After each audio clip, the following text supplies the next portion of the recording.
Nama Basuki Cahayapurnama atau Ahok sempat disebut-sebut akan mewarnai kontestasi Pilgub Jakarta 2024. Secara eksklusif kami berkesempatan mengundang Ahok.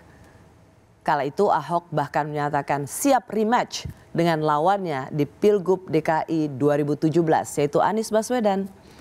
Tapi ternyata partai tempatnya bernaung tidak menunjuk dirinya sebagai kandidat meski elektabilitas Ahok masih tinggi.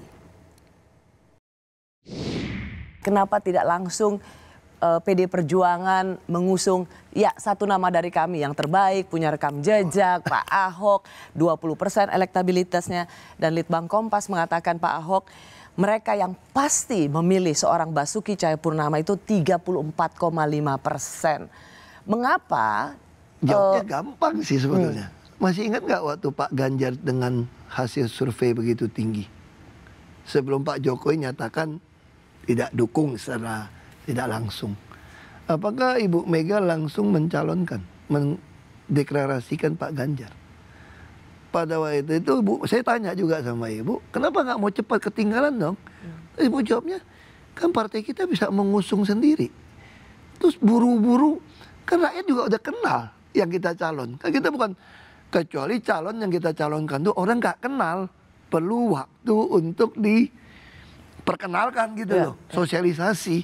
Makanya kemudian saya bertanya, ada faktor-faktor yang kemudian kalau mencalonkan Pak Ahok, maka itu akan membangunkan lagi politik identitas, ribut lagi, kerukunan agama yang akan terkoyak.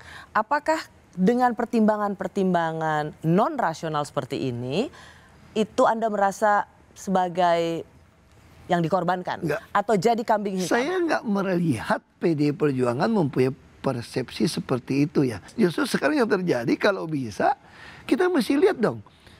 Justru kalau bisa, kalau saya...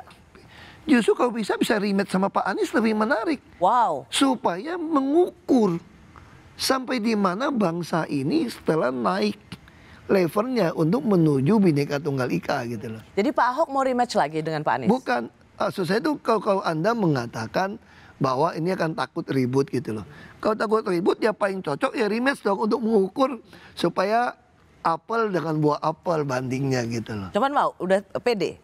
Bukan soal pede nggak pede, kalau kita pengen demi untuk bangsa ini menilai, kalau bisa ikut menarik menurut saya. Untuk mengukur kan, apakah terjadi lagi demo yang besar, atau terjadi lagi pasang tulisan di mana-mana, kan kita itu menarik gitu loh, untuk mengukur. Pada giliran nanti kalau bukan Anda yang diusung, apakah ada kekecewaan?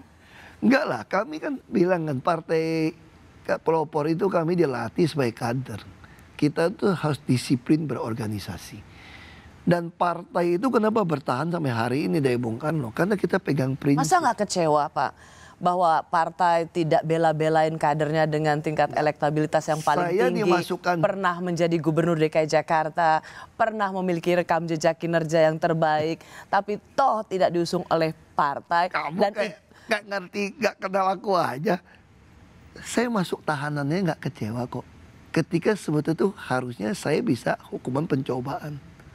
Saya tidak perlu ditangkap masuk ke dalam. Harusnya saya nggak jadi tersangka juga. Karena kan ada pendapat ahli yang lebih baik. Nah tapi demi negara lebih baik karena dulu alasannya toh. Supaya nggak ribut, supaya yang ribut nuntut saya itu bisa senang. Pesta atau senang lah Ahok di penjara. Saya nggak stres toh.